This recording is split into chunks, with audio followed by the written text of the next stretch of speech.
जय श्री कृष्णा भक्तों, हमारे BS शर्मा भारद्वाज चैनल में आप सभी भक्तों का स्वागत है। भक्तों, आज की कथा में पुत्रेष्टि कथा हरवंश पुराण की कथा में जो है राजा प्राचीन वही को जो है ब्रह्मा जी के द्वारा ज्ञान प्राप्त की कथा का वर्णन कर रहे हैं। आप सभी ध्यान लगा करके इस कथा का श्रवण करें। गजाननं भूतगणाधिसेवितं कपेत्थेऽम्बुफलचारुवक्यणं उमासुतं शोकविनाशकारिकं नमामि विघ्नेश्वरपादपङ्कजं। गुरुर्ब्रह्मा गुरुर्विष्णुः गुरुर्देवो महेश्वरः गुरुर्साक्षात् परं ब्रह्म तस्मै श्री गुरुवे नमः।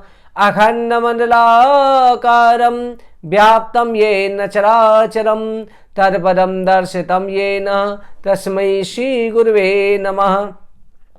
नैमिषेषुतमासीनः मविवाद्या मामतिं कथामृतारसस्वादः कुशलः सौनिको ब्रवीत्। सप्रथम भगवान श्री राधा कृष्ण के चरण कमलों में प्रणाम करके श्री व्यास जी महाराज, सरस्वती देवी एवं सदगुरुदेव के चरणों का ध्यान करते हुए अपने माता पिता सभी पूजनों का आशीर्वाद लेते हुए भगवान श्री बांके बिहारी मुरली मुल्ला से प्रार्थना करते हैं कि हे गोविंद, हमको सद्बुद्धि देना, धर्म का रास्ता दिखाना, अपनी भक्ति कृपा दृष्टि सदा बनाए रखना।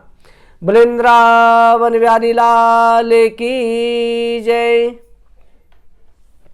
श्री सूत जी महाराज सोनक 88,000 ऋषियों से वर्णन करते हैं कि ऋषिवरों, प्राचीन वही अपने आप को हर समय कर्म कांड में लीन रखता था। यज्ञ करने, अनुष्ठान करने, इनमें लगा रहता था, परंतु यज्ञों में उसने इसने यज्ञ किए कि पूरी पृथ्वी को कुशाओं से ढक दिया था। इसलिए नारद जी ने आकर के उसे ज्ञान दिया, उसका नाम प्राचीन वही पड़ गया था। एक दिन नारद जी का प्राचीन वही के दरबार में आना हुआ। नारद जी को प्रणाम करा, नारद जी का पूजन किया और कहा कि भगवान, संसार के कर्मों को करते करते मेरी बुद्धि अक्षिप्त सी हो चुकी है, परमात्मा की प्राप्ति नहीं हो रही। आप कृपा करके बताएं कि श्रेय का साधन क्या है, श्रेय क्या है, श्रेय का फल क्या है, क्या किया जाए जो मुख्य कर्म होता है। देवर्षि नारद जी ने कहा कि हे राजन, तुम आकाश मंडल की तरफ देखो। नारद जी ने अपने योग बल से प्राचीन वही को एक दिव्य दृश्य दिखाया। उसमें दिखाया कि राजन, तुमने इतने यज्ञ करे, यज्ञ में तुमने बलि दी, बलि के यज्ञ किए, जितने जीव जंतुओं की बलि दी वो सभी तुम्हारी मृत्यु की प्रतीक्षा कर रहे हैं। मृत्यु के बाद में नरक में तुम्हारे शरीर को छिन्न कर करके टुकड़ों में खा जाएंगे। हे राजन, इसका एक इतिहास कहता हूं, क्योंकि बिना इतिहास के समझ में नहीं आता है। एक जो पुरंजन नाम का राजा था, उस राजा की संसार में बड़ी कीर्ति फैली हुई थी। उसका एक मित्र था जिसका नाम था अभिज्ञात। पुरंजन अपने रहने के लिए पृथ्वी पर स्थान देखने को निकला। पुरंजन ने अनेक स्थान खोजे, परंतु उसे कोई भी स्थान दिखाई नहीं दिया। आखिर में हिमालय के दक्षिण प्रदेश में गया। वहां उसने एक दिव्य नगर देखा, जिस नगर में बड़ा ही सुंदर नगर, जिसमें 9 दरवाजे थे, चारों परकोटा और खाई थी, वन उपवन अटारी शिखरों से बड़ा ही सुशोभित हो रहा था। उस नगर में सभी साधन परिपूर्ण थे, किसी भी प्रकार की उस नगर में कोई कमी नहीं थी। हर सुख सुविधा थी, पुरंजन ने उस नगर में देखी। वो बगीचे की सैर करने लगा। उसने वहां एक युवती को देखा जो अति सुंदर युवती है, जिसके 10 वृत्त, 10 तो उसके सेवक हैं और अपनी सखियों के साथ में इधर उधर भ्रमण कर रही है। उसके दांत, नासिका, कपोल अत्यंत मनोहर थे। पुरंजन उसे देख करके का तुम कंजल पटालाक्षी काश्यापी कुटा सची। हे सुंदरी, तुम कौन हो? पुरंजन ने उस स्त्री से कहा। किसकी कन्या हो? किस लिए यहाँ पर आई हो? तुम्हारा सुंदर बड़ाई आकर्षित है। तुम मेरे साथ इसी पुरी में विवाह करके रहो। कृपा करके मेरे साथ में आप विवाह कर लो। ये पुरंजन उस स्त्री से कहने लगा, तुम्हारी क्या नाम गोत्र क्या है? तो उस समय पर वो स्त्री भी कहने लगी कि हे राजन, मैं अपना नाम और गोत्र नहीं जानती हूं। मुझे इस पुरी के बनाने वाले के बारे में भी ज्ञान नहीं है कि ये पुरी किसने बनाई। ये सखा और सखियां मेरे साथ हैं। मैं सो जाती हूं तब इस पुरी की रक्षा ये सर्प करता है। 100 फनों वाला एक सर्प है जो इस पुरी की रक्षा करता है। अब तुम यहाँ आई गए हो। तुम्हें देखकर के मेरा भी मन तुमसे विवाह करने को हो रहा है। तुम नाना प्रकार के भोग इसी पुरी में भोगो और मेरे साथ विवाह कर लो। पुरंजन और उस युवती ने विवाह कर लिया।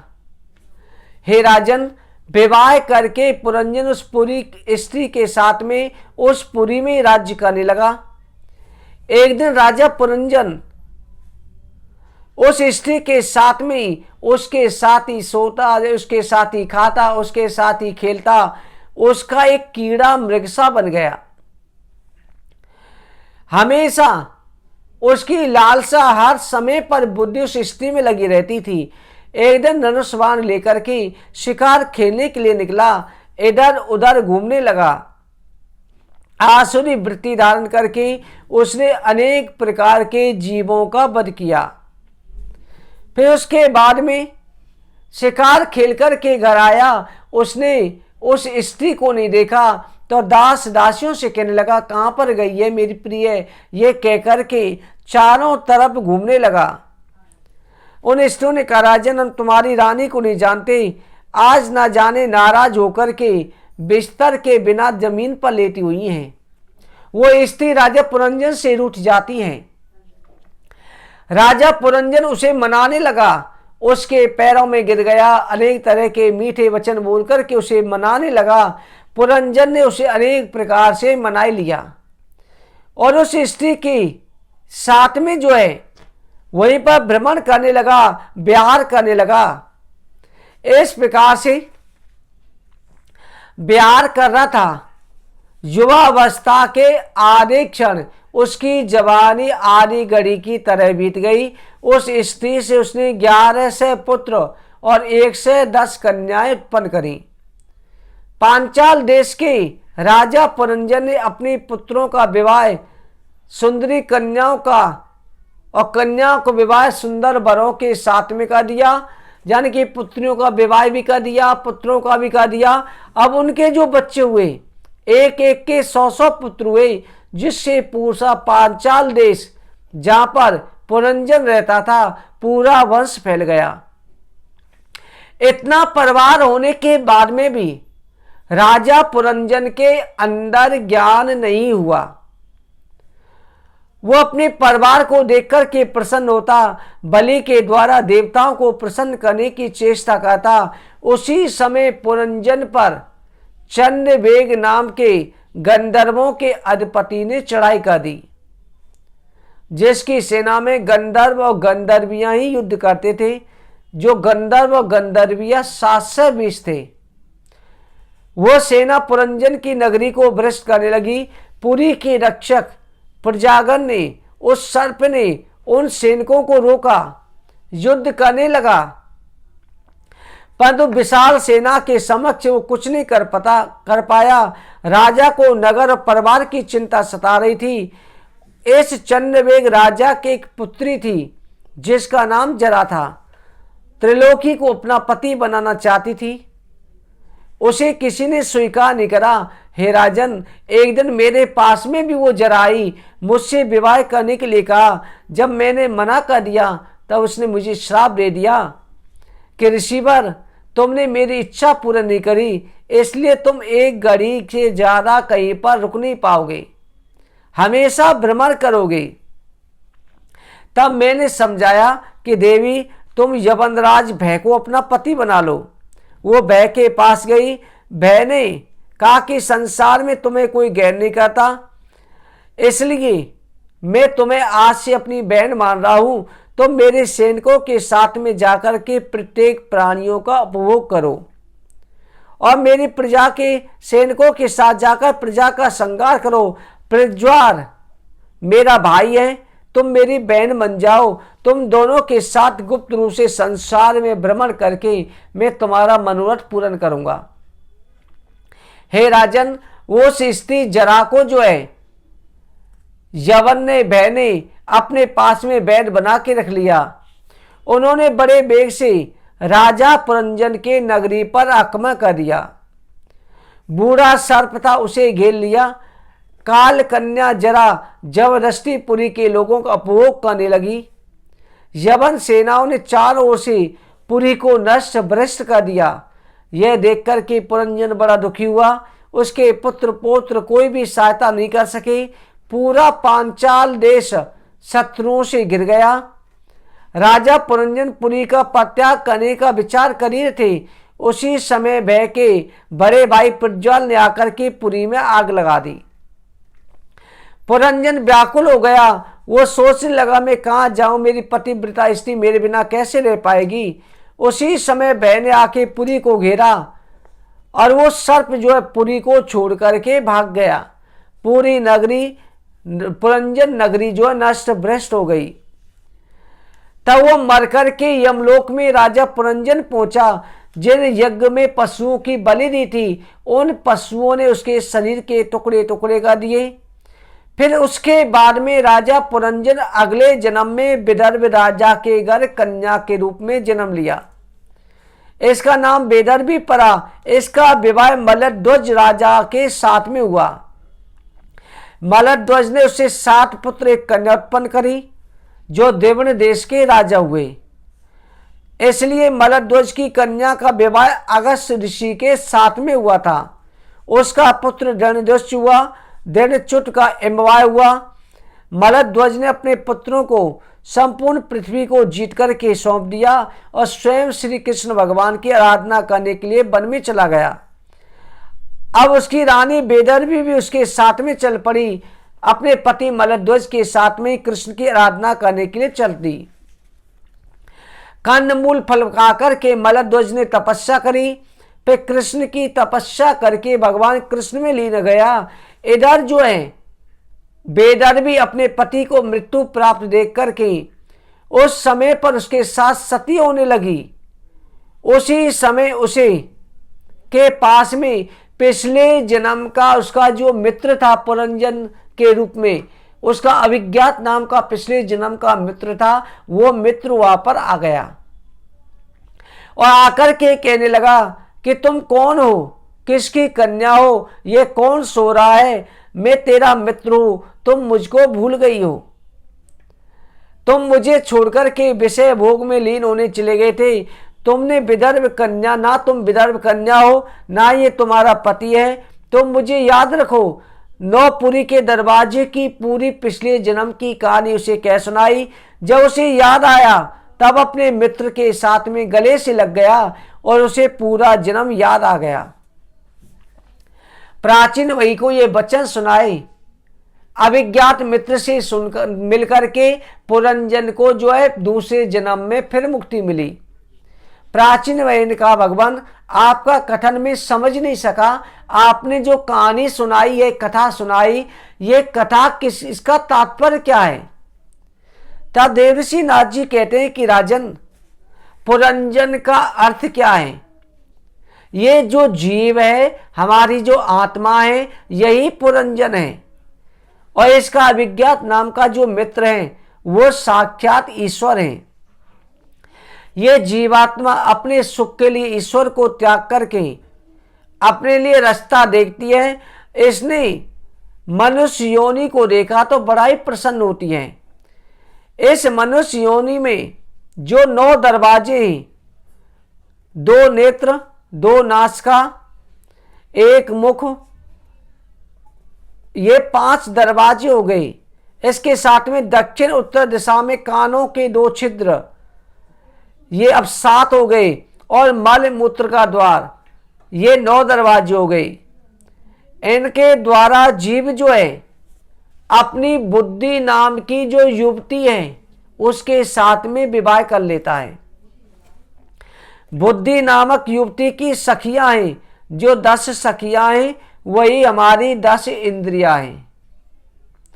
इसके साथ में जो सर्प 5 सिर वाला पुरी की रक्षा करता है वही हमारे तन मात्रा है, अहंकार है, घमंड है, जो हमारे शरीर की रक्षा करते हैं। ये 5 प्राण हैं, पृथ्वी जल तेज वायु आकाश। इसके बाद में इन्हीं मार्गों से जीव गमन करता है। अपनी सुंदरी बुद्धि के साथ में विवाह करके ये जीवात्मा फिर उसी के चक्कर में पड़ा रहता है। फिर बुद्धि और जीवात्मा की अनेक संतान होती हैं, यानी तरह तरह की उसके अंदर इच्छाएं जन्म लेती हैं। वही उसकी पुत्र और पुत्रियां, कभी किसी चीज की इच्छाएं असंख्य हो जाती हैं, करोड़ों हो जाती हैं, पर इंसान की इच्छा कभी पूरी नहीं होती। फिर उसके बाद में इस पुरी पर जो राजा आक्रमण करता है, गंधर्व चंद्रवेग जो आक्रमण करता है, उसकी जो गंधर्वियां 7 से 20 है, वही दिन और रात हैं। दिन और रात मिलके 7 से 20 हैं, जो जिनको पुरी को, ये हमारे शरीर को दिन रात खाती रहती हैं, उम्र बढ़ती रहती है। जो पंचमहाभूत शरीर की रक्षा करते हैं, वो 100 वर्ष तक उनसे लड़ते हैं, शरीर को बचाते हैं। परंतु उसी समय काल की पुत्री, भय की बहन जो जरा है, वो आके शरीर को अपना लेती है, इसका उपभोग करती है। वो है वृद्धावस्था। वृद्धावस्था आ जाती है, इसमें प्राणी कुरूप हो जाता है। केवल इस वृद्धावस्था आने पर जो मृत्यु की दूत बनकर के संकेत देती है, उस समय पर जब प्राणी वृद्धावस्था आने लग जाए, उसे अनेक तरह के संदेश देती है। दांत टूटने लग जाते हैं, बाल सफेद हो जाते हैं, शरीर शिथिल हो जाता है। ऐसा ये जरा वृद्धा जो है प्राणी का उपभोग करती है। उस समय पर उसे सचेत करती है। शरीर सूख जाता है, चलना फिरना कठिन हो जाता है, उसकी भूख जो है बिल्कुल घट जाती है। बच्चे उसकी सेवा नहीं करते, पत्नी भी उसकी बात नहीं सुनती। बच्चे ऐसे रोटी देते हैं मानो कुत्ते की तरह उसे रोटी मिल जाती है। जिस घर में उसकी चलती थी, उस घर में कोई उसे पूछता भी नहीं है। उस समय पर वृद्धावस्था कहती है, अंगम गलितम पुलितम महीनम दसन विहीनम जातम सुन्नम वृद्धो यात गेहित्वादन्नम तरपिनम चिसापिन्नम भज गोविंदम भज गोविंदम भज गोविंदम भज मूढ़मते। तेरा शरीर शीतल हो गया है। जो ज्वर है, प्रज्वल नाम का ज्वर है, यानी बुखार, अनेक तरह की बीमारियां शरीर को घेर लेती हैं। अरे प्राणी, अब तो तू कोई तेरा सहयोगी नहीं है। गोविंद का भजन कर, गोविंद का भजन कर, गोविंद का भजन कर। अनेक तरह से हमको चेतावनी मिलती है, फिर भी ये जीवात्मा प्राण निकलने के समय तक भी भगवान का भजन नहीं करती। यानी कई दान पुण्य की आवश्यकता पड़ जाए तो दान पुण्य के लिए भी हाथ नहीं चलता, मन नहीं होता, तीर्थ यात्रा का नहीं होता, चाहे फिल्म देखने में समय व्यतीत कर दे, पर प्रभु का भजन नहीं होता। माला भी केवल दिखाने के लिए फेरता है, केवल दिखावा करता है। प्राणी सच्चे मन से परमात्मा की भक्ति नहीं करता है। कभी ये नहीं सोचता कि अगर इसी तरह से, यानी एक ना एक दिन हमें जाना है, ये संसार में सब कुछ नाशवान है, फिर भी जो है ये जीवात्मा इस क्रम में फंसा रहता है, मोह जाल में फंस जाता है। इसलिए भक्तों, हमेशा समय निकाल करके प्रभु की भक्ति अवश्य करनी चाहिए। आप ये मत देखो कि हम वृद्धावस्था में भजन करेंगे, अभी तो जवान अवस्था है, वृद्धावस्था आए नहीं आए। वृद्धावस्था में अनेक प्रकार की बीमारियां शरीर को घेर लेती हैं, उस समय भी भजन नहीं हो पाता है। उस समय पर यह जीवात्मा अपने शरीर का ध्यान रखेगा। अपने शरीर का तो ध्यान रख नहीं पाता, प्रभु की सेवा क्या कर पाएगा। इसलिए बार बार अनेक प्रकार के प्रयत्न करने पर भी परमात्मा की प्राप्ति नहीं हो पाती है। अंतमति सुगति, अंतिम समय पर प्राणी का मन जो संसार में जाता है, संसार में भटकता रहता है, परंतु ये नहीं चाहता कि आखिर के समय पर परमात्मा से ध्यान लगाए। इसलिए समय निकाल के परमात्मा का भजन कीर्तन दान, अपने जो धन कमाते उसमें यथाशक्ति दान यज्ञ, गरीबों को भोजन, ये सब करना चाहिए। गौ सेवा करो, किसी का दिल मत दुखाओ। इन कर्मों को अपनाते रहें तो निश्चित रूप से परमात्मा की प्राप्ति हो जाती है। इस तरह से प्राचीन वही को जब ये ज्ञान दिया, प्राचीन वही चरणों में गिर पड़ा कि प्रभु आपने मुझे ज्ञान दिया है, आपकी कृपा से मेरा उद्धार हो गया। प्राचीन वही भगवान श्री कृष्ण का भजन करने के लिए वन की तरफ चले जाते हैं। देवर्षि नारद जी भी ब्रह्मलोक को पधारे।